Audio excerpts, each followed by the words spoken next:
사도행전 5장 26절부터 42절까지 말씀 제가 한 절 여러분들이 한 절 있습니다.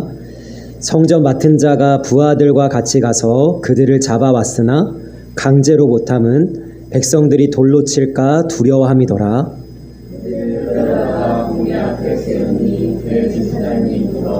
이르되 우리가 이 이름으로 사람을 가르치지 말라고 언금하였으되 너희가 너희 가르침을 예루살렘에 가득하게 하니 이 사람의 피를 우리에게로 돌리고자 함이로다.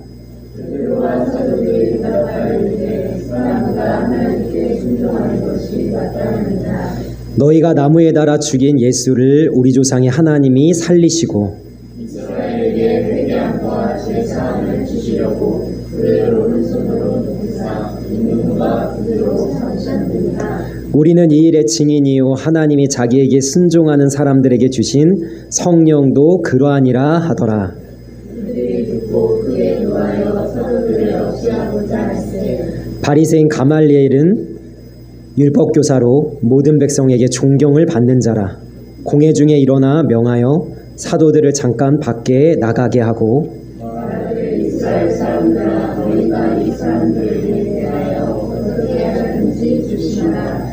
이전에 드다가 일어나 스스로 선전함에 사람이 약 400명이나 따르더니 그가 죽임을 당함에 따르던 모든 사람들이 흩어져 없어졌고 목적할 때에 갈릴리에 일어나가나 백성을 깨어 따르게 하다가 그동안 한지 따르던 모든 사람들이 흩어졌느니라. 이제 내가 너희에게 말하노니 이 사람들을 상관하지 말고 버려두라. 이 사상과 이 소행이 사람으로부터 났으면 무너질 것이요 만일 하나님께로부터 났으면 너희가 그들을 무너뜨릴 수 없겠고 도리어 하나님을 대적하는 자가 될 때 하노라 하니. 그들이 옳게 여겨 사도들을 불러들여 채찍질하며 예수의 이름으로 말하는 것을 금하고 놓으니 사도들은 그 이름을 위하여 등록받는 일에 합당한 자로 여기심을 기뻐하면서 공의 앞을 떠나느라. 같이 있습니다. 그들이 날마다 성전에 있든지 집에 있든지 예수는 그리스도라고 가르치기와 전도하기를 그치지 아니하니라. 아멘. 오늘 말씀의 핵심으로 들어가기 전에 이 내용을 좀 나눴으면 좋겠습니다. 오늘 그 율법교사 가말리엘이라는 사람이 일어나서 이런 이야기를 하죠. 자, 뭐라고 얘기하냐면 34절을 보십시오. 자, 그는 존경을 받는 자인데 공회 중에 일어나 명할 사도들을 잠깐 밖에 나가게 하고 35절입니다. 말하되 이스라엘 사람들아 너희가 이 사람들에게 대하여 어떻게 하려는지 조심하라. 이전에 드다가 일어나 스스로 선전함에 사람이 약 400명이나 따르더니 그가 죽임을 당함에 따르던 모든 사람들이 흩어져 없어졌고 그 호적할 때에 갈릴리 유다가 일어나 백성을 깨어 따르게 하다가 그도 망한즉 따르던 모든 사람들이 흩어졌느니라. 아멘. 자, 보시면요, 드다라는 사람이 있었는데 사람들이 몇 명이나 따랐어요? 400명. 여러분 400명이 적은 숫자가 아닙니다. 엄청나게 많은 숫자죠. 이 400명 되는 것이 쉽지가 않아요. 400명이나 따르는데 그것 가지고 모른다는 거예요. 뭘로 할까요? 나중에 결과를 보면 그것이 정말로 하나님께서 세워졌는지 사람이 그냥 하는 일인지 알게 된다는 거죠. 37절에도 마찬가지입니다. 갈릴리의 유다라는 사람이 몇 명을 따르게 했는지 모르겠지만 따르던 사람들이 있었는데 이것도 현상만 가지고 모른다는 거예요. 뭘로 할까요? 나중에 결과를 보면 안다는 겁니다. 자, 이 말씀을 통해서 우리가 좀 깨달아야 될 것은 뭐냐면 한국 사람들의 특징이라고 하죠. 빨리빨리 어서 외국인들이 우리나라 와가지고 제일 먼저 배우는 단어가 빨리랍니다. 빨리빨리. 그럴 필요가 없다는 거예요. 결과가 빨리 나타나지 않아도 뭔가 결실이 맺어지지 않아도 뭔가 현상적으로는 그렇게 증명할 만한 사실이 보여지지 않아도 하나님 함께하는 사람은 어떻게 됩니까? 결과적으로는 하나님께서 인정하시고 하나님께서 그를 증명하시고 그를 증거하신다는 겁니다. 그런데 왜 이 이야기부터 먼저 하냐면 제가 오늘 말씀을 준비한 왜 이렇게 준비했나를 좀 우리 성도님들 같이 느끼셨으면 좋겠는데요. 자, 24절부터 28절까지 한번 읽어보겠습니다. 24절부터 28절까지 한번 읽어보겠습니다. 시작.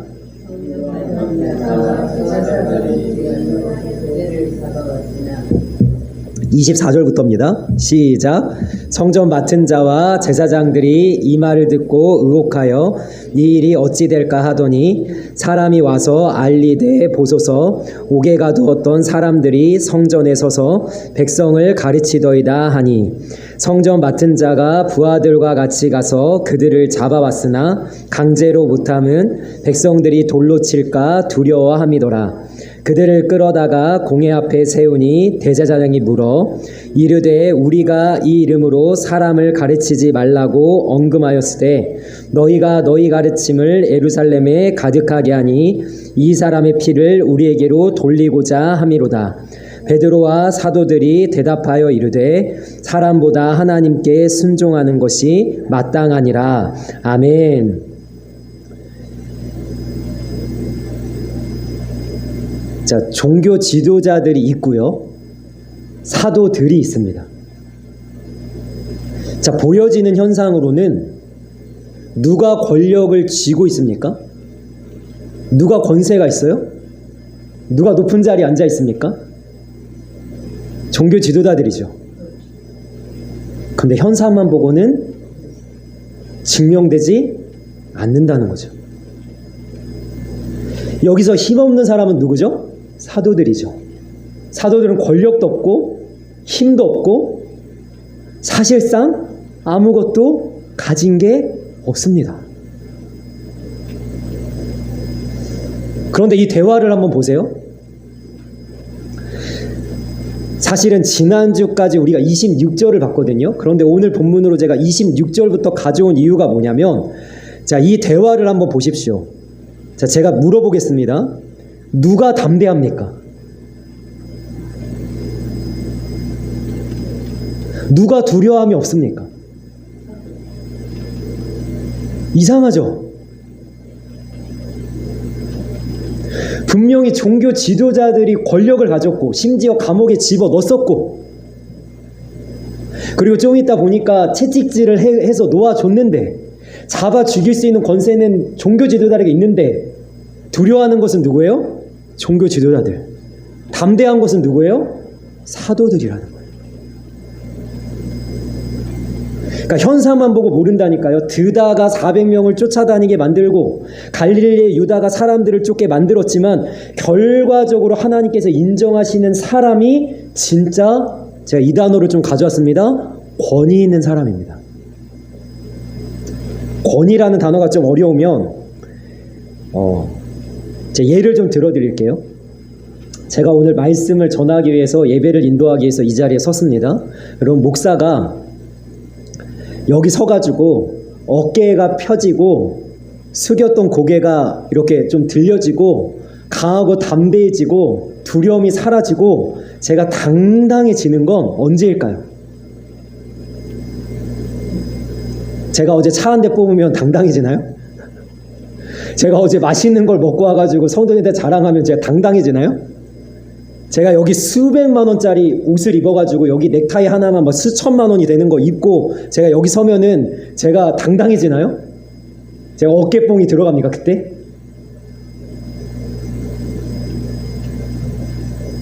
목사를 예로 들었지만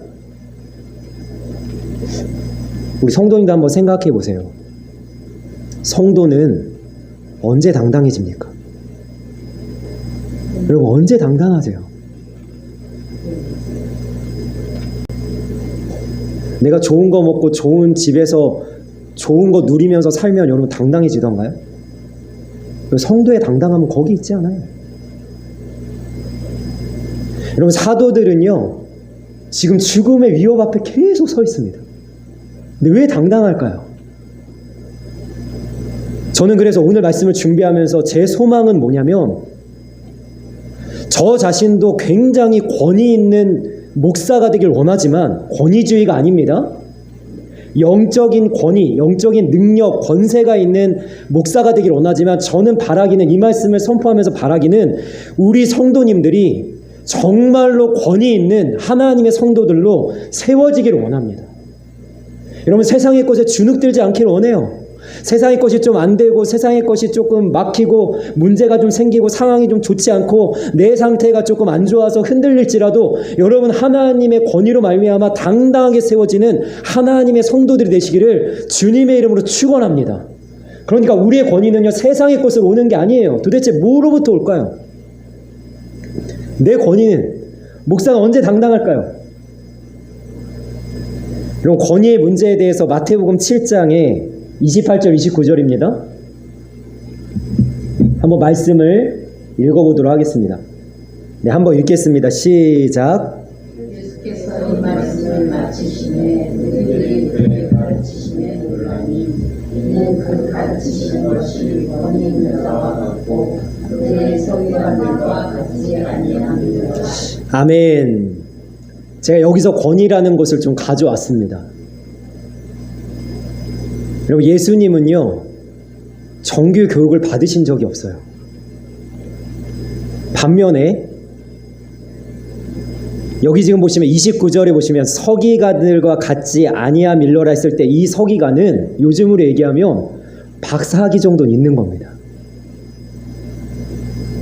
근데 권위는 누구한테 있죠? 예수님한테 있죠. 왜요? 여러분, 오늘 말씀을 보십시오. 종교 지도자들이 다 갖고 있는데 종교 지도자들에게는 권위가 없어요. 근데 누구에게 권위가 있습니까? 베드로가 이렇게 얘기합니다. 사람에게 순종하는 것보다 하나님께 순종하는 것이 마땅하니라. 사도에게 권위가 있죠. 그럼 예수님의 권위는 도대체 어디서 왔습니까? 사람들이 깜짝 놀래죠. 야, 저 말씀이 어떻게 저렇게 권위가 있지? 능력이 있지? 어떻게 저렇게 당당하게 하나 예수님은 말씀을 전하지? 성도의 권위, 목사의 권위는 도대체 어디에서 옵니까? 말씀을 보니까요, 마태복음 12장 18절입니다. 한번 읽어보겠습니다. 시작. 보라, 내가 택한 종 곧 내 마음에 기뻐하는 바 내가 사랑하는 자로다. 내가 내 영을 그에게 줄 터이니 그가 심판을 이방에 알게 하리라. 아멘. 여러분, 예수님의 권위는요, 하나님과의 관계에서 오는 거예요. 예수님의 말씀이 왜 서기관들과 다르게 권위가 있었냐 하면 하나님께서 예수님을 택하셨기 때문이고, 그 다음에 뭐라고 얘기합니까? 내 마음에 기뻐하는 바 내가 사랑하는 자로다.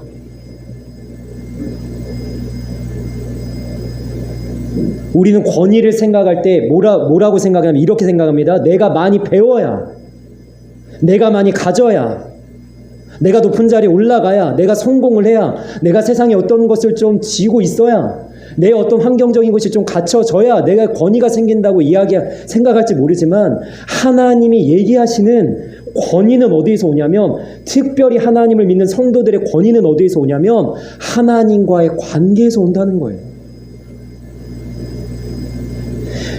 만약 내가 하나님하고 정말 가까이 지내고 친밀하게 지내고 하나님과 친구처럼 지내면 그게 나의 권위가 되는 거예요.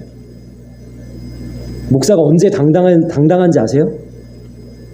제가 하나님과 가까울 때예요. 언제 여러분 목사가 초라해진지 아십니까? 제가 하나님과 멀어지면요, 여기서 제가 아무리 언성을 높이고 소리를 지르고 똑바로 하라고 이야기를 해도 아무런 권위가 없습니다. 오늘 말씀도 마찬가지예요. 종교 지도자들에게 왜 권위가 없습니까? 이들은 하나님을 알지를 못해요.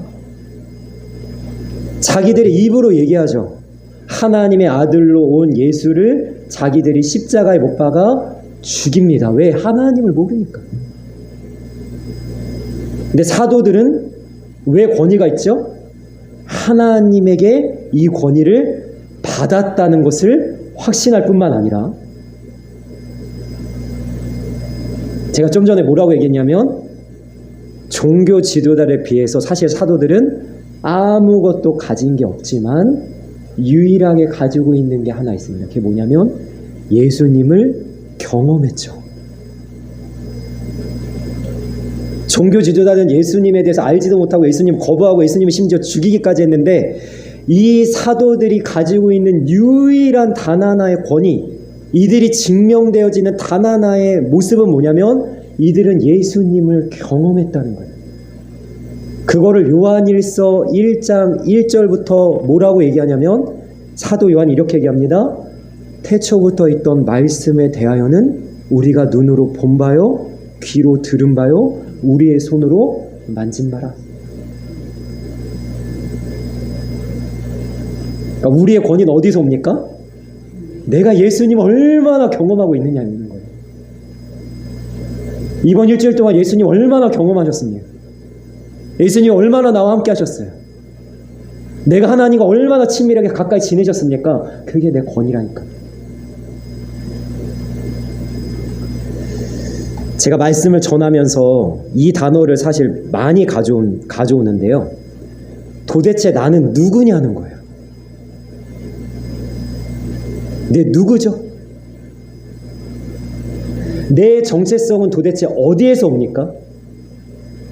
그 예수님께서 이렇게 말씀하십니다. 우리가 너무나 잘 알고 있는 말씀이에요. 요한복음 15장 5절 말씀입니다. 같이 읽습니다. 시작. 나는 포도나무요 너희는 가지라. 그가 내 안에 내가 그 안에 거하면 쌀이 열매를 안 맺느니 나를 떠나서는 너희가 아무것도 할 수 없느니라. 아멘. 우리의 정체성, 내가 누군지에 대해서는 어디서부터 오냐면 예수님이 누군지를 아는 거예요. 그런데 예수님도 자기가 누군지를 이야기할 때 이렇게 얘기하시는 거예요. 우리와의 관계 속에서 얘기하세요. 나는 포도나무요. 예수님이 왜 자기를 포도나무라고 이야기해요? 우리가 예수님 앞에서 예수님과의 관계 속에서 누구인지를 설명해야 되기에 예수님이 포도나무라고 이야기하는 거예요. 여러분, 예수님의 정체성은 다 우리와 관계된 겁니다. 예수님은 빛이십니다. 생명이십니다. 길이십니다. 진리십니다. 예수님은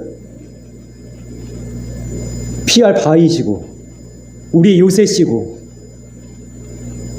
우리의 반석이시고, 예수님이 말씀하시는 정체성은 다 뭐예요? 우리랑 관계된 걸로 얘기하세요. 그런데 예수님은 자기를 그렇게 우리에 대해서 얘기하시는데 우리는 우리의 정체성을 자꾸 예수님과의 관계에서 안 찾고 딴 데서 찾는 거예요. 사람들이 좀 나를 알아주나? 내가 이번에 하는 일이 좀 잘 됐나? 나의 삶의 결과는 지금 어떻게 나타나고 있나? 이런 걸로. 그냥 예수님이 안타까워서 우리에게 말씀하시는 거예요. 너희들의 정체성을 나한테서 찾는데 우리가 뭐라고요? 가지라고요, 가지. 그러니까 예수님하고 가까워지면 권위가 있고 권세가 있고 능력이 있고 정말로 믿음 있는 삶을 사는데, 예수님과 멀어지면 뭐예요? 아무것도 아닌 게 성도라는 거예요. 왜? 나는 하나님을 믿는 사람이니까. 나는 하나님을 근거로 해서 하나님을 토대로 해서 살아가는 사람이니까 하나님과의 관계가 나를 만들어가는 거예요.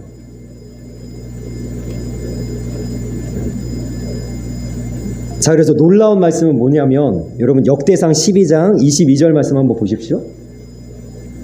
같이 읽겠습니다. 시작. 그때에 사람이 날마다 다윗에게로 돌아와서 돕고자 하매 큰 군대를 이루어 하나님의 군대와 같았더라. 아멘. 여러분, 이 말씀 너무 재밌지 않습니까? 다윗은 지금 도망자입니다. 왕이 누구예요? 사울이죠. 그럼 사람들이 어디에 모여야 돼요? 사울 왕한테 모여야 돼요. 누구를 돕고자 해야 돼요? 사울을 돕고자 해야 돼요. 근데 사울의 권위는요, 땅에 떨어졌고 다윗의 권위는 도망자임에도 불구하고 하나님이 세워가시는 거예요. 우리가 지금 사도행전을 1장부터 지금 5장까지 살펴보는데 여러분 사람들이 누구에게로 모입니까? 사도들에게 모이죠. 허다한 무리가 그들에게 모이니 여러분 종교 지도자에게 안 모여요. 권위가 없으니까. 누구에게 모여? 사도들에게 예수님의 이름을 선포하는 곳에 모이는 거예요. 왜? 그들에게 권위가 있기 때문에. 그래서 이 권위가 어디에서 오는지 결론적으로 우리에게 사무엘상 18장 12절에서 이렇게 이야기하는 겁니다. 읽어보겠습니다. 시작. 여호와께서 사울을 떠나 다윗과 함께 계시므로 사울이 그를 두려워하니라. 아멘. 사울이 왕이어도 권세가 있어도 다 갖추고 있어도 그에게 힘이 있어도 하나님이 떠나니까 아무것도 아니에요. 다윗은 도망자여서 버림받고 핍박받고 괴롭고 고난당하지만 하나님이 함께 하시니까 그에게 권위가 있는 거예요. 여러분, 근데 이 권위와 연결해서 제가 이제 두 번째로 나눌 단어는 뭐냐면 이겁니다. 연결해서 뭐냐면 여러분 권위라고 얘기하니까 너무 어려우시죠? 두려움과 연결하셔야 돼요. 권위를. 그러면 저는 이렇게 저한테 질문하는 나는 목사로서 권위가 있나? 자, 그거를 뭘로 측정하냐면 내가 두려워하고 있나? 두려워하지 않나? 우리 성도님도 마찬가지입니다. 내가 성도로서의 권위가 있나? 내가 지금 살아가면서 정말 하나님과 가까이 친밀하게 지내고 있나? 그것을 측정할 수 있는 여러분 지표는 뭐냐면요. 내가 두려워하느냐? 두려워하지 않느냐? 보세요. 사울은 왕이에요. 근데 두려워해요. 왜? 하나님이 떠나가지고.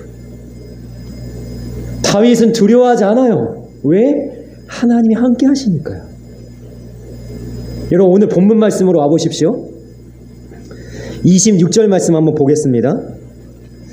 26절 말씀 다 같이 있습니다. 시작. 성전 맡은 자가 그들과 같이 가서 그들을 잡아왔으나 함대로 못하는 백성들이 돌려칠까 두려워하니라. 아멘. 여러분 제가 종교 지도자들이 왜 권위가 없다고 이야기하냐면 이들은 두려워한다니까요. 옥에 가둔 것은 자기들인데 하나님이 어떻게 하셨어요? 사도들을 옥에서 꺼내서 여전히 성전에서 하나님의 말씀을 전하게 하니까. 여기서 저는 안타까움이 뭐냐면 자기들이 감옥에 넣은 사도들이 지금 버젓이 나와가지고 성전에서 보란듯이 하나님 말씀 전하고 있으면 여러분 이거 누가 하신 겁니까? 하나님이 하신 거잖아요. 이제라도 하나님 믿어야 되잖아요.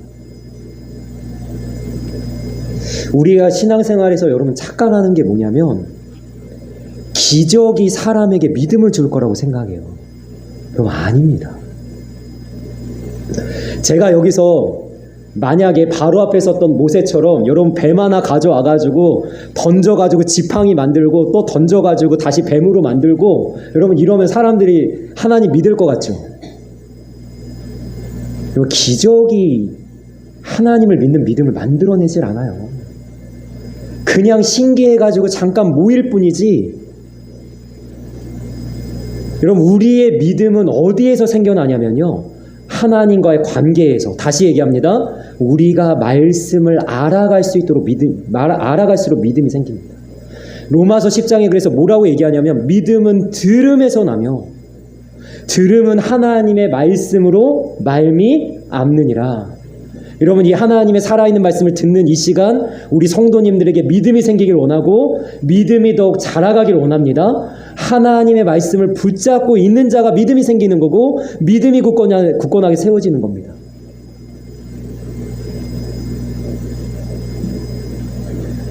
그래서 이 종교 지도자들은요 두려워하고 있어요.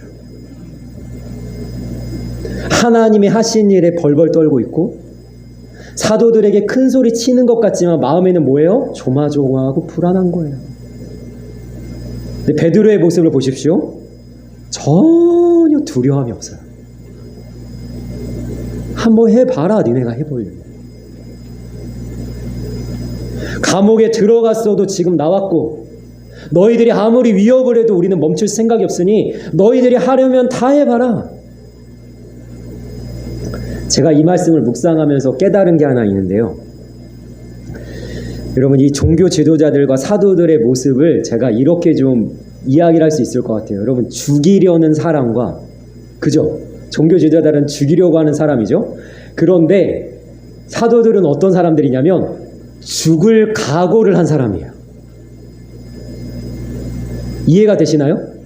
자, 종교 지도자들은 권세가 있어가지고 죽이려고 하는 사람이고, 여기 사도들은 죽음을 각오한 사람이에요. 여러분, 누가 이깁니까? 근데 세상을 보면요, 죽이려고 하는 사람이 이기는 것 같아요.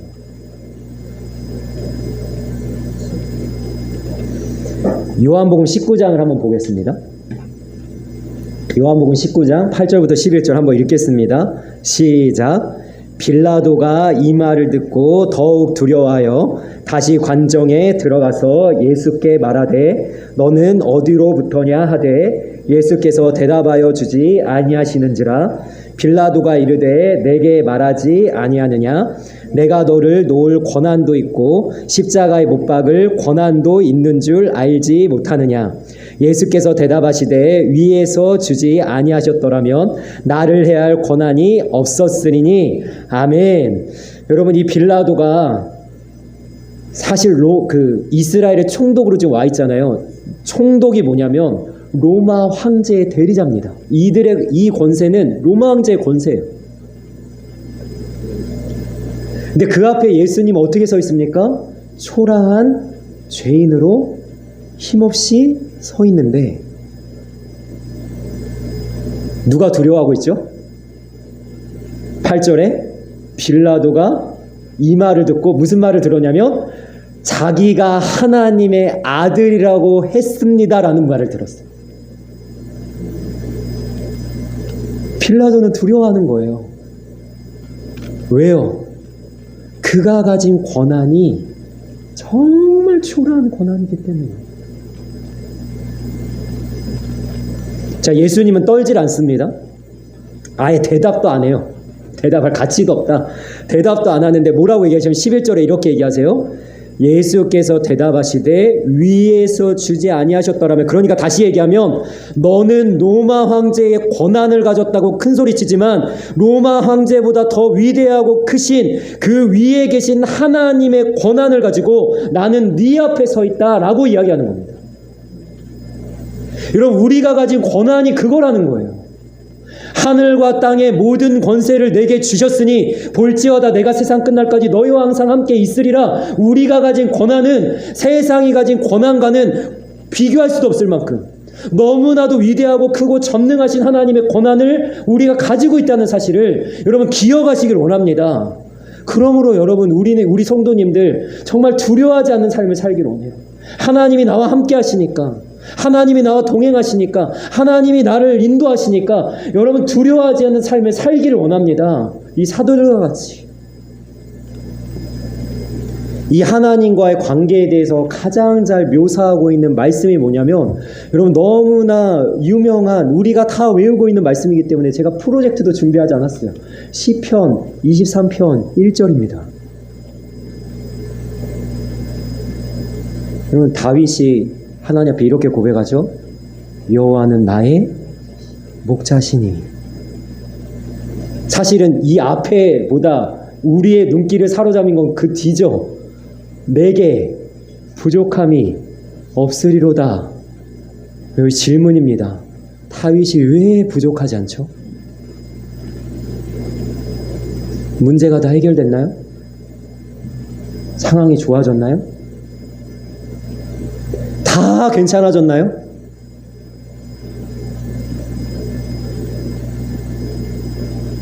여러분, 다윗은요 자기가 부족함이 없다라는 고백에 전제를, 근거를 어디에다 하냐면 하나님과 자신의 관계에 두는 거예요.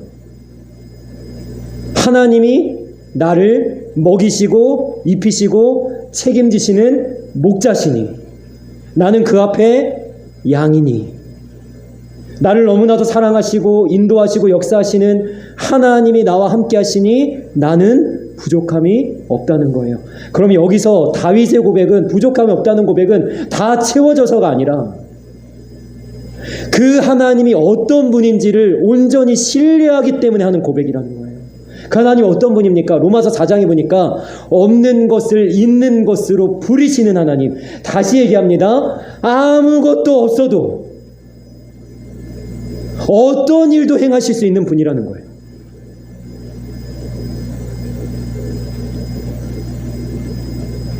여러분, 그런데 우리는 아무것도 없는 거 아니잖아요. 저 목회 시작할 때 아무것도 없이 시작했어요. 근데 지금은 아무것도 없지 않아요. 우리 감사하게도 우리 성도님들이 계시고 동역자들이 계시고 아무것도 없이 시작했는데 지금은 아무것도 없진 않아요. 그럼 하나님이 더 대단하고 더 위대하고 엄청난 일도 행하시지 않겠어요? 없는 가운데서도 일을 행하실 하나님이신데.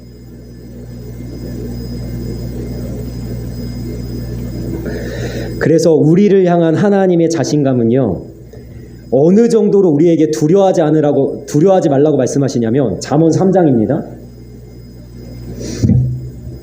한번 읽어보겠습니다. 시작. 너는 갑작스러운 두려움도 악인에게 닥치는 멸망도 두려워하지 말라. 아멘. 여러분, 저는 이 말씀을 사실 보면서 아멘이 안 나오더라고요. 왜 아멘이 안 나왔냐면 갑작스러운 두려움에 두렵잖아요. 우리 갑작스러운데 예상치 못했는데 불현도 무슨 일이 생겼는데 어떻게 두려워하지 않아요? 그래서 저는 이 말씀을 이렇게 이해했어요. 아무것도 두려워하지 마요. 아무것도. 어떻게 하나님은 이 말씀을 우리에게 주실 수 있을까요? 내가 있잖아, 내가. 하나님 우리에게 말씀하시는 거예요. 내가 있잖아.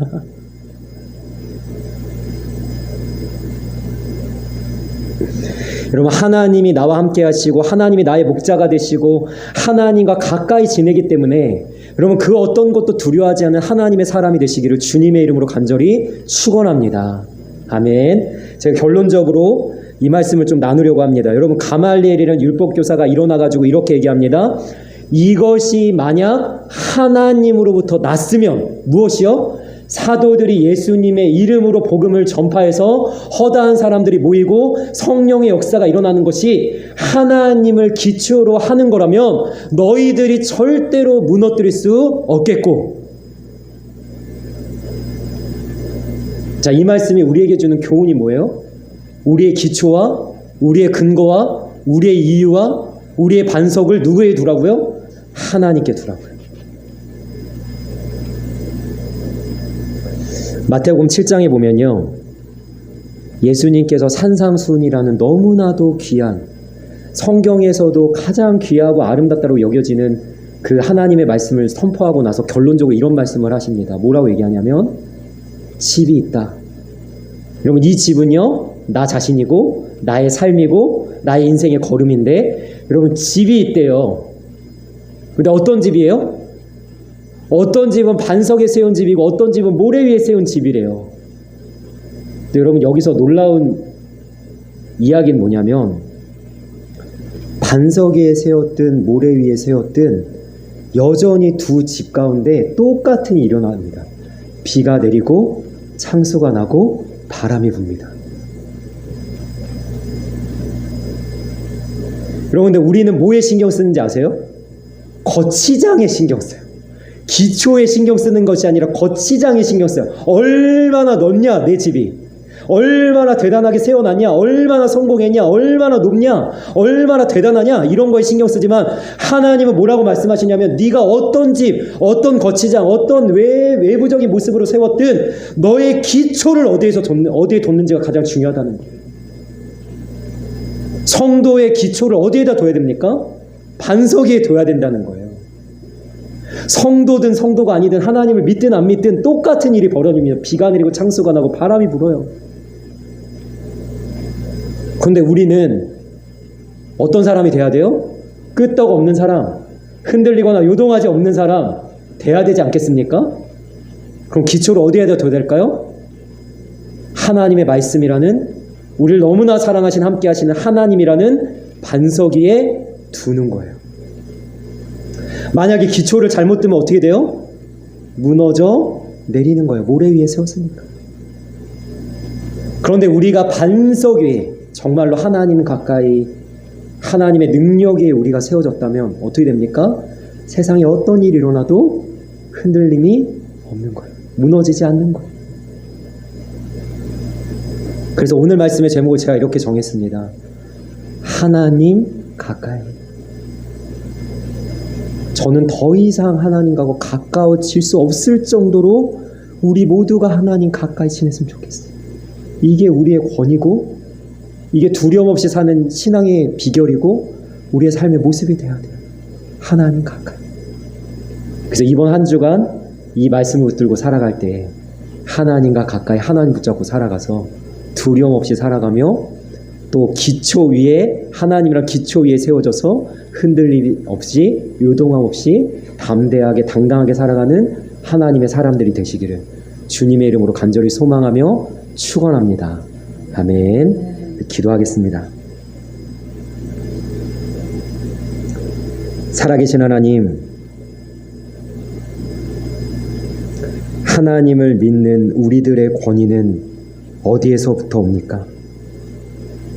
우리는 그것이 눈에 보이는 어떠한 것, 세상에서 내가 이룬 것, 내가 그동안 쌓아 올린 것에 있다고 착각할지 모르지만 하나님은 말씀하십니다.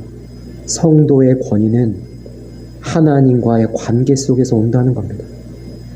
하나님, 우리가 하나님과 관계를 잘 맺어 하나님 가까이 지내면 두려워하지 않는 담대한 신앙인으로 살아갈 수 있음을 우리가 알게 하여 주시고, 그렇게 하나님께 기초를 두어 반석 위에 세워진 집과 같이 세워져서 아무리 이 세상에서 비가 내리고 창수가 나고 바람이 불지라도 하나님께로 난 성도, 하나님께로 말미암은 우리의 신앙의 걸음이 요동치 않고 흔들리지 않고 당당하게 걸어갈 수 있는 믿음의 모습이 나타나게 하여 주옵소서.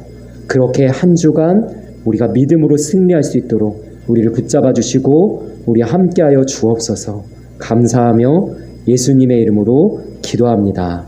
아멘.